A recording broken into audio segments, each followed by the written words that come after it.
आज का हमारा मौजूद जो है वो रेफ्रिजरेंट के बारे में है कि रेफ्रिजरेंट क्या चीज़ है। रेफ्रिजरेंट की वजह से ही रेफ्रिजरेशन का अमल होता है। रेफ्रिजरेंट की वजह से ही रेफ्रिजरेंट का अमल होगा। तो रेफ्रिजरेंट जो है ऐसी चीज़ है जिसके ज़रिए हम ठंडा का अमल कर सकते हैं। ये दोनों हालतों में मौजूद होगी, माया हालत में भी और बुखारात हालत में। जब सिस्टम के अंदर ये बुखारात से माया में तब्दील होती है तो ये हरारत खारिज करेगी। तो जब हरारत खारिज होगी तो बुखारात माया में तब्दील हो जाएंगे और सिस्टम के अंदर ही जब यह माया से बुखार में तब्दील होती है तो यह हरारत जज़ब करती है। तो हरारत जज़ब करने से जिस जगह हरारत जज़ब होगी वहाँ पर ठंडक का अमल हो जाएगा। ठंडक बजाते खुद कोई चीज़ नहीं है, हरारत की कमी का दूसरा नाम है। तो यहाँ पर जो है, जो रेफ्रिजरेंट जो है, यही एक ऐसा सोर्स है जिसके ज़रिए ठंडक का अमल किया जाता है। तो रेफ्रिजरेंट जो है जब कंप्रेसर से कंडेंसर में जाएगी तो जो बुखारात हालत में होती है, बुखारात हालत में होती है तो कंडेंसर इसकी हीट जो है वो आम हवा में या पानी में, हवा और पानी में खारिज करने के बाद इसको माया में ले आता है। उसके बाद इसका दबाव कम करके जब एवेपोरेटर में दाखिल जाता है तो ये हरारत जज़ब करती है। तो जब हरारत वहाँ जज़ब करेगी तो वहाँ हरारत की कमी हो जाएगी। हरारत की कमी का नाम ही ठंडक है। इस तरीके से जो जहाँ पर एवेपोरेटर है वहाँ से हरारत जज़ब कर ली जाएगी तो ये माया से बुखार में तब्दील हो जाएगी। तो इसमें ख़ास खासियत ये है कि ये हरारत खारिज करने और जज़ब करने के मामले में आम मायात से बहुत बेहतर होती है। इसलिए यानी ऐसी चीज़ जो आसानी से माया से बुखारात, बुखारात से माया में तब्दील हो सके। जब बुखारात से माया में तब्दील हो तो हरारत खारिज करे और जब माया से बुखारात में तब्दील हो तो हरारत जज़ब करे। ये इसकी खासियत है। आगे हमारा ये प्रोग्राम होगा कि इसकी जो स्पेसिफिकेशन जो हैं, इसकी खसूसियात जो हैं, जो अच्छी रेफ्रिजरेंट हो वो क्या है, उसके बारे में अब आप अगला बात करेंगे। रेफ्रिजरेंट के बारे में मज़ीद तफसील ये है कि अगर कोई अच्छी रेफ्रिजरेंट है उसकी स्पेसिफिकेशंस क्या होनी चाहिए, क्या खसूसियात होनी चाहिए। तो पहले एक खसूसियत जो आतिश पजीरी या भड़कीलापन। कोई भी रेफ्रिजरेंट जो है अगर हम वेल्डिंग कर रहे हैं तो अगर उसको वेल्डिंग करने के दौरान अगर वो कोई गैस लीक हो रही है, उसको आग लग जाती है तो बहुत नुकसानदेह है। तो रेफ्रिजरेंट बहुत सारी हैं, उनमें से एक मिसाल देता हूँ। R600 जो गैस है 600 R600 जो है उसको आग लग जाती है। तो इसलिए जब R600 पे काम करना है तो सारा काम पहले कर लेना है। गैस के बगैर जो काम है, फ़र्ज़ करें अगर किसी सिस्टम में गैस लीक है तो वेल्डिंग का आपने पहले कर लेनी है, जोड़ों को पहले कर लेना है। फ्लेयर नट जो है अगर कोई सही नहीं है तो दोबारा उसको कस के या उसको दोबारा फ्लेयर बना के सेट कर लेना है। ड्रायर वगैरह पहले फिट कर लेना है, सारा काम पहले कर लेना है। वेल्डिंग वाला सारा काम पहले कर लेना है। प्रेशर दे के लीक पहले चेक कर लेनी है और उसके बाद गैस चार्ज करनी है। जब गैस चार्ज करनी है तो बेहतर ये है कि पिन वाल का इस्तेमाल किया जाए, ना कि चार्जिंग लगा के पंच डाल के उसको फिर वेल्ड किया जाता है जैसे पहले किया जाता था या कंपनी की तरफ से करके आता है। तो आजकल रूटीन में पिन वाल इस्तेमाल हो रहे हैं जिनके ज़रिए हम गैस चार्ज कर, जब गैस पूरी हो जाए तो उसके ऊपर कैप लगा दें। तो बाकी जो R134 है उसको आग नहीं लगती, R12 को आग नहीं लगती, R22 को आग नहीं लगती। तो ये है कि अच्छी रेफ्रिजरेंट की खसूसियत ये है कि उसको आग नहीं लगनी चाहिए। बाहर तौर ठंडक पैदा करने के लिहाज से R600 बहुत अच्छी गैस है, लेकिन एहतियात आपने ख़ुद करनी है कि उसको जब लीक हो रही हो या जहाँ पर वो गैस हो वहाँ पर आप बत्ती ना लगाएं उसको वेल्ड ना करें, कोई चीज़ या आग उसके पास ना लेके जाएं, ये केयर करनी है। तो आम गैसें जो हैं उनमें गैस लगने का मामला नहीं होता। नंबर 2, जहरीलापन। इसको जहरीला नहीं होना चाहिए। ये ना हो गैस लीक हो, कोई बंदा सूंघ ले, उसको नुकसान हो जाए। एक ज़माना था कि मिथाइल क्लोराइड का इस्तेमाल किया गया, तो मिथाइल क्लोराइड जो है अब दुनिया में इस्तेमाल बिल्कुल नहीं हो रही। कई किताबों में लिखा हुआ है उसके बारे में, लेकिन उसका फ़ायदा नहीं है। सिर्फ आपको मुख्तसर उसके बारे में बता देता हूँ कि वो मिथाइल क्लोराइड जो बंदे ज़्यादा सूंघ लेते थे तो उनकी मौत वाक़या हो जाती थी। अगर कम सूंघते हैं तो कम से कम बेहोश हो जाते थे। इसके अलावा सिस्टम के लिए भी वो इतनी ज़्यादा फ़ायदेमंद नहीं थी, इसलिए वो मिथाइल क्लोराइड का इस्तेमाल ख़त्म हो गया। दूसरे नंबर पर सल्फ़र डाइऑक्साइड जो है, गैस जो है, वो भी कोई ख़ास फ़ायदेमंद नहीं थी, ठीक है। उसका इस्तेमाल भी ख़त्म हो गया, इसलिए वो गैस भी इस्तेमाल नहीं होती। बाकी R12 है, R22 है, 410 है, 404 है, 600 है, बहुत सारी गैसें इस्तेमाल हो रही हैं जो अगर लीक हो जाएं उसको सूंघने से किसी बंदे की मौत वाक़ई नहीं होती। लेकिन कोई गैसें फ़ायदेमंद भी नहीं है, उसको ऑक्सीजन समझ के सूंघना शुरू कर दें, लो जी कोई बात नहीं है, ऐसी बात नहीं है, क्योंकि इंसानी सेहत के लिए सबसे बेहतर तो ऑक्सीजन है। बाकी गैसें जो है, अगर थोड़ी सी गैस कोई सूंघ ली तो उसको कोई ज़्यादा नुकसान नहीं होता। अलबत्ता अमोनिया गैस जो है, जो बर्फ़ खाने में, आइस प्लांट के अंदर, कोल्ड स्टोरेज में, ठीक है, इस्तेमाल होती है, तो उसका थोड़ा सा नुकसान है कि वहाँ पर काम करने वाले जो काम करते हैं, अगर आप बर्फ़ खाने पर जाएँ या कोल्ड स्टोरेज पर जाएँ, आपको एक अजीब सी स्मेल महसूस होगी। वहाँ पर किसी न किसी जगह हल्की सी गैस लीक हो रही है, तो वो बंदा सूंघ रहा है तो उससे कोई ख़ास नुकसान नहीं है। अलबत्ता जिस जगह लीकेज हो रही है, वाज़ेह लीकेज हो रही है, तो बंदा सूंघ ले तो उसको नुकसान हो सकता है, वो बेहोश हो सकता है।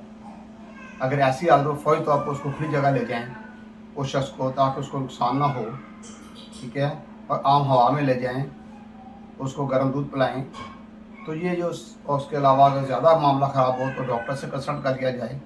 बाहर तो जब भी किसी, एक बात याद रखिएगा, किसी जगह पे भी कोई नुकसानदेह गैस लीक हो रही है तो अपनी सांस बंद कर लें।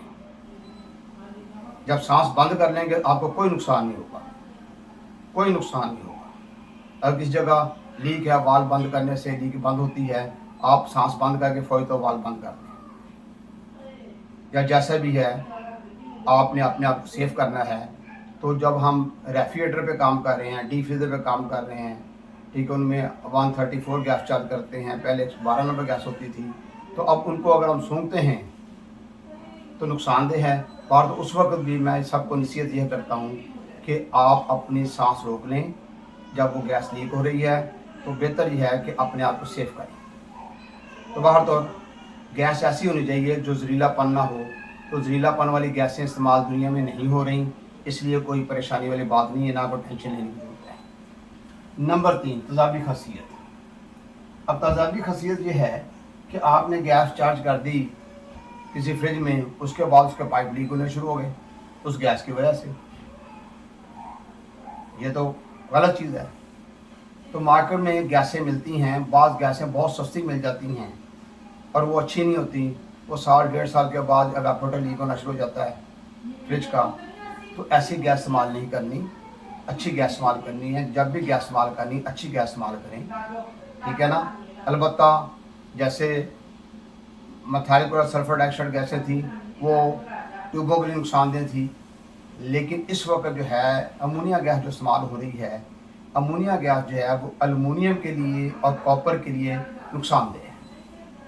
अगर किसी रेफ्रिजरेटर में अमोनिया गैस चार्ज कर देंगे, कूलिंग तो शुरू हो जाएगी, बड़ी अच्छी कूलिंग होगी, बॉइलिंग पॉइंट बड़ा अच्छा कम है उसका, लेकिन कुछ ही दिनों के अंदर वो पाइप लीक हो जाएंगी।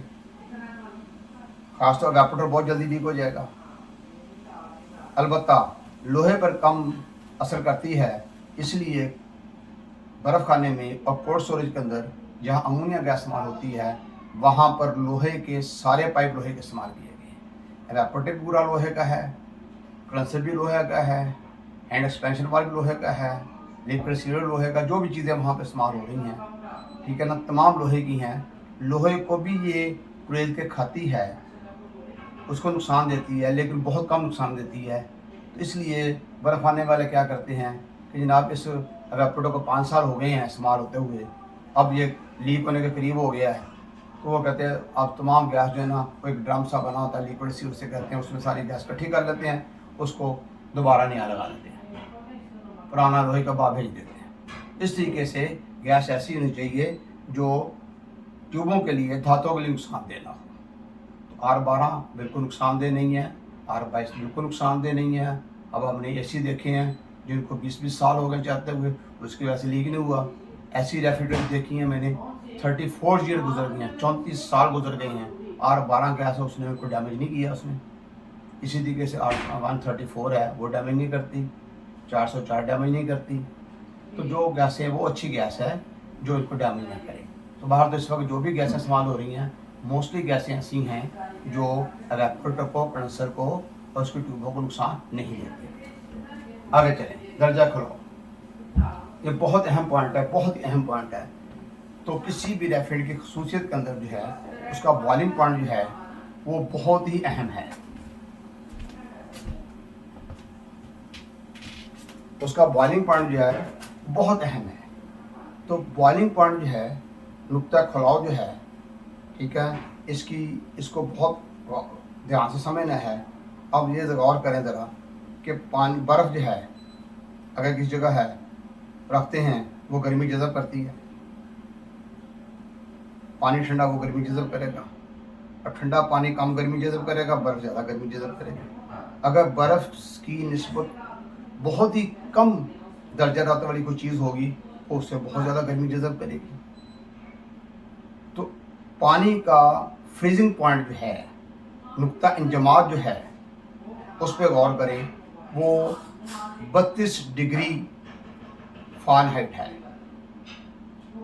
32 डिग्री के नीचे बर्फ़ होगी। तो R12 जो है वो ऐसी रेफ्रिजरेंट है कि वो, उसका बॉइलिंग पॉइंट जो है -21.6 है। 32 से 0 पे आ जाएं, 32 दर्जे वो हो गए, उसमें 21 दर्जे और जमा कर लें, 43.6 ये फ़ारेनहाइट का, इतने फ़ारेनहाइट का फ़र्क है। वो फ्रीजिंग पॉइंट है, ये बॉइलिंग पॉइंट है। यानी इतनी कम डिग्री के ऊपर जाके, ठीक है ना, ये गर्मी जज़ब करके वेपर्स में तब्दील हो जाती है, बुखारात में तब्दील हो जाती है। तो इस पे गौर करें कि इसमें कितनी ज़्यादा सलाहियत है गर्मी जज़ब करने की। अगर R22 के ऊपर जाते हैं तो -41.4, इतने ज़्यादा नीचे जाकर इससे गर्मी जज़ब करनी है। तो R22 जो है वो ठंडक पैदा करने के लिहाज से बेहतरीन गैस है, बहुत अच्छी गैस है। अब तो उसका सब्स्टिट्यूट आ रहे हैं, वो अगली बात में हम बाद में करते हैं। तो इस तरीके से वो गैस जिसका बॉइलिंग पॉइंट जितना कम होगा उतनी ज़्यादा ठंडक पैदा करेगी। जैसे अमोनिया गैस है, उसका -28 है, फ़ारेनहाइट है, ये 12 नंबर से भी ज़्यादा ठंडक पैदा करने वाली है। प्रॉब्लम सिर्फ ये है कि ये डैमेज करती है, उनको खाती है दांतों को। आगे हजम मखसूसा, बुखार हाल में फी पॉइंट हजम मखसूसा कम होना चाहिए। तो बुखारात हाथ में जिस गैस का स्पेसिफिक वॉल्यूम कम होगा वो उतनी ही ठंडक पैदा करने के लिहाज से बेहतर होगी। हरारत मख्फी ज़्यादा हो तो रेफ्रिजरेंट ज़्यादा ठंडक पैदा ले सकती है। तो जिस रेफ्रिजरेंट की हरारत मख्फी जितनी ज़्यादा होगी, जितने ज़्यादा BTU होंगे, उतनी ज़्यादा वो गर्मी जज़ब करेगी, ठंडक पैदा करने के लिहाज से बेहतर होगी। अगला पॉइंट है क्रिटिकल प्रेशर। ये बहुत अहम पॉइंट है। और क्रिटिकल टेम्परेचर, तो क्रिटिकल प्रेशर जो है, हर गैस जो है उसकी एक लिमिट होती है कि अगर इससे ऊपर उसको प्रेशराइज कर दिया जाए तो अपनी जो है खसूसियत जो है वो खो बैठे, अपनी खसूसियत खो बैठे, यानी जो गर्मी जज़ब करने का अमल, खारिज करने का अमल जो है वो नहीं कर सकेगी। इसलिए अच्छी गैस जो है वो ज़्यादा से ज़्यादा प्रेशर जो है ठीक है, बर्दाश्त कर सके। तो अब एक फ़र्ज़ करें हम एक कंप्रेसर लेते हैं, उसका प्रेशर जो है वो 400 तक जाता है, यानी देखते हैं कि 400 तक प्रेशर लेके जाता है डिस्चार्ज लाइन के ज़रिए। एक और कंप्रेसर लेते हैं, वो 500 तक प्रेशर लेके जाता है। एक और कंप्रेसर लेते हैं, वो 600 तक प्रेशर लेके जाता है। एक और लेते हैं, वो 700 तक प्रेशर लेके जाता है। ठीक है, तो जो 700 तक प्रेशर तक जाएगा उसके साथ रेफ्रिजरेंट इस्तेमाल करते हैं तो ठंडा का अमल बहुत ही बेहतर होगा। लेकिन अगर वो 700 पर गैस अपनी प्रॉपर्टीज़ जो है, अपनी खसूसियत जो है वो लॉस कर देती है, खो देती है, तो उसका क्या फ़ायदा? ज़ाहिर बात है कि उसका क्रिटिकल प्रेशर जो है वो उससे ज़्यादा है, तभी वो काम कर रही है। अगर क्रिटिकल प्रेशर उससे ज़्यादा ना हो तो फिर नहीं है। अगर क्रिटिकल दर्जा हरारत है तो एक दर्जा हरारत जो है ये भी ज़्यादा होना चाहिए कि अगर कंडेंसर में जाकर जो है ज़्यादा दर्जा हरारत जो है वो ऊपर जाके अपनी हीट खारिज करे। अगर ज़्यादा दर्जा हरारत पर वो अपनी वो प्रॉपर्टी खो बैठती है, अपनी खसूसियत खो बैठती है, तो उसका फ़ायदा नहीं है। इसलिए अच्छी गैस की खसूसियत ये है कि ज़्यादा से ज़्यादा दर्जा हरारत के ऊपर भी वो अपने आप को बरकरार रख सके। तो ये मैंने अभी आपको 8 जो इसकी खसूसियत बताई हैं, ठीक है। बाकी भी ये लिखी हुई हैं, इन पे आप गौर कर लें, ध्यान कर लें, ये सारी मैंने लिख दी हैं। अभी मैंने और इसकी स्पेसिफिकेशन लिखनी है, इन पे गौर करना। रेफ्रिजरेंट की बाकी खसूसियात जो हैं उन पे भी गौर कीजिएगा। कंडेंसिंग दबाव ये आम दर्जा हरारत पर गैस से माया में तब्दील हो जाए, यानी ये ना हो बाहर की तरफ जो है टेम्परेचर जो है उसका बहुत ज़्यादा फ़र्क हो तो ये माया में तब्दील ना हो, यानी आम टेम्परेचर जो है उस पर आसानी से बुखारात से माया में तब्दील हो जाए। ये इसकी खसूसियत होनी चाहिए। हरारत मखसूसा, इसकी हरारत मखसूसा ज़्यादा होनी चाहिए। जिस रेफ्रिजरेंट की हरारत मखसूसा ज़्यादा होगी, स्पेसिफिक हीट उसकी ज़्यादा है, तो वो ज़्यादा बेहतर होगी, कूलिंग के लिए बहुत अच्छी होगी। गाढ़ापन जो है, तो कुछ रेफ्रिजरेंट जो है वो गाढ़ी होती हैं, जो कि सिस्टम के लिए यानी कंप्रेसर के लिए ख़ास तौर पर जो है नुकसानदेह होती है। कंप्रेसर को ज़्यादा ज़ोर लगाना पड़ता है। जैसे R12 है और R22 है, तो R12 की निस्बत R22 जो है वो भारी है। अगर हम R12 वाले कंप्रेसर में R22 डालेंगे तो वो उसके लिए कंप्रेसर के लिए नुकसानदेह होगा, कंप्रेसर जल्दी ख़राब हो जाएगा। इसलिए 22 नंबर के कंप्रेसर अलहदा होंगे, 12 नंबर के कंप्रेसर अलहदा होंगे। उसके बाद तेल के साथ मिलकर कीमियाई अमल, कुछ गैसें ऐसी होती हैं तेल के साथ मिलकर जो है वो केमिकल रिएक्शन करती हैं, तो वो भी नुकसानदेह हैं। यानी बाज़ जो हैं गैसें जो हैं वो हम चार्ज कर देते हैं तो वो जो उसका वेपोरेटर जो है वो साल 1.5 साल के अंदर लीक हो जाता है। फ्रिज के अंदर जो एलुमिनियम का वेपोरेटर होता है वो लीक हो जाता है। वो निकम्मी गैस की वजह से होता है, हल्की गैस होती है, सस्ती गैस बाद लोग ला के डाल देते हैं। मौके पर तो कूलिंग होती है लेकिन बाद में रिएक्शन हो जाता है। इसलिए गैस ऐसी होनी चाहिए जो तेल के साथ मिलकर कीमियाई अमल ना करे। जो अच्छी गैस हो वो तो कई साल गुजर जाते हैं, ख़राब, कोई नुकसान नहीं होता। तेल कैसे मिलकर अमल बदबूदार, ये बदबूदार ना हो, यानी अगर ये लीक हो जाए तो यानी इसकी बैड स्मेल हो, गंदी स्मेल हो, वो गंदी स्मेल की वजह से इंसान जो है उसके लिए नुकसानदेह है, क्योंकि इंसान को तो प्योर ऑक्सीजन चाहिए, तो वो बेहतर है, या कम से कम जो हवा के अंदर ऑक्सीजन है वो मिल रही है, वो उसके लिए बेहतर है। अगर इसकी बैड स्मेल होगी वो नुकसानदेह है। लीक मालूम करने का तरीका, तो अच्छी रेफ्रिजरेंट ये है कि जिसकी लीक डिटेक्शन जो है वो आसानी से हो सके, आसानी से लीक डिटेक्ट कर सके। तो लीक डिटेक्ट करने के कई तरीके हैं। एक तो ऐसा है कि इलेक्ट्रॉनिक लीक डिटेक्टर है, उसके लिए लीक डिटेक्ट की जा सकती है। साबुन की झाग से कर सकते हैं, साबुन की झाग बना ली, सोप सड़ बना ली, उसको झाग को उन जगहों पे ले जाते हैं जहाँ पर लीक का यानी आप सोच रहे हैं कि शायद यहाँ पर लीक हो, तो वहाँ पर हम लगाएं तो वो बबल ज़ाहिर हो जाएं, तो आसानी से लीक मालूम हो जाए। तो इस तरीके से यानी ऐसी गैस होनी जो आसानी से लीक मालूम की जा सके। उसके बाद नुक्ता जमात, बहुत अहम पॉइंट है। ये ना हो इसका नुक्ता जमात बहुत कम ना हो। अगर इसका नुक्ता जमात बहुत कम नहीं है, ये ना हो गैस जो है अडाप्टर में जाकर खुद ही जम जाए, सॉलिड आदम हो जाए, तो किस तरीके से भी ये कूलिंग होगी। इसलिए इसका नुक्ता जमात जितना कम होगा उतनी अच्छी गैस होगी। कंप्रेसर रेशो, कंप्रेसर ये रेशो होता है कि डिस्चार्ज प्रेशर और सक्शन प्रेशर, इसमें ज़्यादा फ़र्क नहीं होना चाहिए, मुनासिब हद तक हो तो वो बेहतर है गैस के लिए। अच्छा, कम प्रेशर, इसको कम प्रेशर पर काम करना चाहिए। ये ना हो कि बहुत ज़्यादा प्रेशर हम दें तो फिर काम करें। हर गैस का प्रेशर मुनासिब हद तक हो तो ज़्यादा बेहतर है। लेटेंट हीट ऑफ वेपोरेशन, तो जिस रेफ्रिजरेंट की लेटेंट हीट ऑफ वेपोरेशन ज़्यादा है वो ज़्यादा गर्मी जज़ब करेगी, ज़्यादा ठंडक पैदा करेगी, तो वो बहुत बेहतर है। आसानी से बाजार लेटेंट हीट आसानी से बाजार से दस्तयाब हो जाए, तो ये ना हो कि गैस जो हमें कोई हमारे पास ऐसा इक्विपमेंट आ जाए, ऐसी चीज़ आ जाए, फ्रिज, डीप फ्रिज या कोई चीज़, उसके ऊपर ऐसी गैस लिखी हो जो बाज़ार में ना मिलती हो या बड़ी मुश्किल से मिले, तो ये गैस ऐसी होनी चाहिए आसानी से मिल जाए। आगे ओजोन की हिफाजत, ये बड़ी अहम बात है। जहाँ कोई चीज़ ज़्यादा अहम होगी मैं वहाँ पर ज़्यादा बताता हूँ।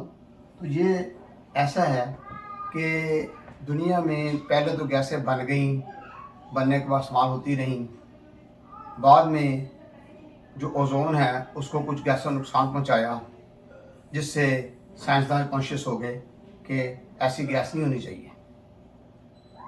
ओजोन क्या है? कुर्रा हवाई जो है हमारा, यानी जो सूरज है, सूरज से शुआएं जो ज़मीन तक पहुंचती हैं, तो रास्ते में ज़मीन के चारों तरफ जो है गैसों का गुलाफ है, जिसे हम ओजोन कहते हैं। ओजोन से निकल कर जब शुआएं ज़मीन पर आती थीं तो फसलें वगैरह पकती थीं, इंसानी जिस्म पे पड़ती थी तो विटामिन डी मिलती थी, तो ये फ़ायदेमंद थी। अब ओजोन जो है, अब दुनिया में बहुत सारी ट्रांसपोर्ट चल रही है, धुएँ निकल रहे हैं, बहुत सारे कारखाने बन गए, वहाँ से धुएँ निकल रहे हैं, और इसी तरीके से बहुत सारी गैसें बाहर आ रही हैं। तो अब हमारे काम की कुछ गैसें लीक होती हैं, ये सब मिलकर जो है ना ओजोन को डैमेज कर रही हैं। अब ओजोन के अंदर जो है एक शिगाफ पड़ चुका है। वो शुआएँ जो ओजोन से डायरेक्ट नहीं आएंगी, वो शिगाफ के ज़रिए आएंगी। जिस इंसान के जिस्म में पड़ेंगी उसको स्किन कैंसर हो जाएगा, जिसका दुनिया में इलाज फ़िलहाल नहीं है। इसलिए इस मुसीबत से बचने के लिए फिर ऐसा किया गया कि ऐसी गैसें इंट्रोड्यूस कराई जाएँ जो ओजोन को डैमेज ना करें। जैसे R12 गैस थी, कूलिंग के लिए बेहतरीन गैस थी, बहुत अच्छी गैस थी, ये बड़ी मकबूल थी पूरी दुनिया के अंदर। दुनिया की तमाम रेफ्रिजरेटर्स में R12 आती थी, डीप फ्रीजर में R12 आ रही थी, इलेक्ट्रिक वाटर कूलर में R12 इस्तेमाल हो रही थी, कारों में R12 इस्तेमाल हो रही थी। तो इस तरीके से ये बहुत मकबूल गैस थी, लेकिन इसका इस्तेमाल दुनिया में अब ख़त्म किया जा रहा है, बल्कि काफ़ी हद तक ख़त्म हो चुका है। इसकी जगह जो है जो सब्स्टिट्यूट आई 134 गैस जो है उसको लाया गया। तो R12 जो है वो किस लिहाज से नुकसानदेह थी, ये डाइक्लोरो डाइफ्लोरोमेथीन, डाइक्लोरो दो से क्लोरीन, डाइफ्लोरो दो से फ्लोरीन और मेथीन एक हिस्सा मेथीन, ये तीन गैसों का मजमुआ था। तो तीनों गैसों में जो क्लोरीन है, क्लोरीन जो है ये ओजोन को डैमेज कर रही थी। इसकी वजह से R12 जो है उस पर दुनिया में पाबंदी लगा दी गई कि इस गैस को ख़त्म किया जाए, इसकी जगह 134 गैस जो है वो लाई जाए। जबकि R12 जो है किसी लिहाज से भी 134 से कम नहीं थी, बड़ी अच्छी कूलिंग करती थी, लेकिन R34 भी ठीक है ना। तो अब जो है R34 जो है उसको लाया गया, लेकिन R34 गैस का थोड़ा सा नुकसान ये है, अगर ये लीक होगी तो दुनिया में जो ग्लोबल वार्मिंग है उसमें इजाफा करती है। जैसे बहुत सारी चीज़ें चल रही हैं जो ग्लोबल वार्मिंग में इजाफा करती हैं। Global warming is also danger, ये भी नुकसानदेह है। तो ग्लोबल वार्मिंग जो है उसमें 134 गैस जो है ये भी इजाफा करती है, और तो इसको भी लीक नहीं होना चाहिए। तो लेकिन ओजोन के डैमेज होना ज़्यादा नुकसानदेह है। इसके अलावा R22 है, इसमें भी क्लोरीन पाई जाती है, इसलिए R22 का इस्तेमाल भी कम किया जा रहा है। अभी भी काफ़ी चल रहा है दुनिया में, लेकिन उसको कम किया जा रहा है। उसमें भी क्लोरीन पाई जाती है, तो क्लोरीन की वजह से उसका इस्तेमाल जो है वो कम किया जा रहा है। तो ऐसी गैसें जो है इंट्रोड्यूस कराई जा रही हैं जो ओजोन को डैमेज ना करें। और तो हमारा काम भी ये है कि ये गैसें जो हैं इनको बिला वजह लीक ना होने दें। ये अगर कोई गैस किसी जगह से लीक हो रही है तो आप सिस्टम में से निकालना चाहते हैं, उसके लिए हमारे पास जो है रिकवरी सिलेंडर होंगे, रिकवरी मशीन है। उस मशीन के ज़रिए हमने गैस को खींचना है और रिकवरी सिलेंडर में डाल देना है। फ़र्ज़ करें R12 है, R12 को रिकवरी सिलेंडर में इकट्ठा कर लें, उसको दोबारा चार्ज कर सकते हैं, उसी सिस्टम में चार्ज कर दें या किसी और फ्रिज में चार्ज कर दें। तो वो गैस इकट्ठी करते जाना है ताकि वो ओजोन यानी आम हवा में ना आए। आम हवा में आएगी तो ये ऊपर की तरफ जाएगी, it will damage the ozone, ठीक है ना। इसलिए दुनिया में रिकवरी सिलेंडर और रिकवरी मशीनें जो हैं वो आई हैं, उनके ज़रिए मैं खुद करता रहा हूँ। इसी तरीके से हम कोशिश करते हैं जितनी भी R12 जो है वो बचाई जाए, R22 जो है उसको बचाया जाए, उसको किसी और सिस्टम में चार्ज कर दिया। अगर वो सिस्टम के अंदर है, बेशक वो 40 साल तक सिस्टम के अंदर है, that will be not danger, वो ख़तरनाक नहीं है। इसलिए यानी बाहर तो जो नई दूसरी गैसें आ चुकी हैं वो ओजोन फ्रेंडली गैस है, ओजोन को डैमेज नहीं कर रही। तो अच्छी गैस जो है उसकी स्पेसिफिकेशन के अंदर ये भी होना चाहिए कि it shouldn't be damage the ozone. ये लेक्चर हमारा आज का ख़त्म हो गया, तो अगला लेक्चर नेक्स्ट टर्म के ऊपर दिया जाएगा।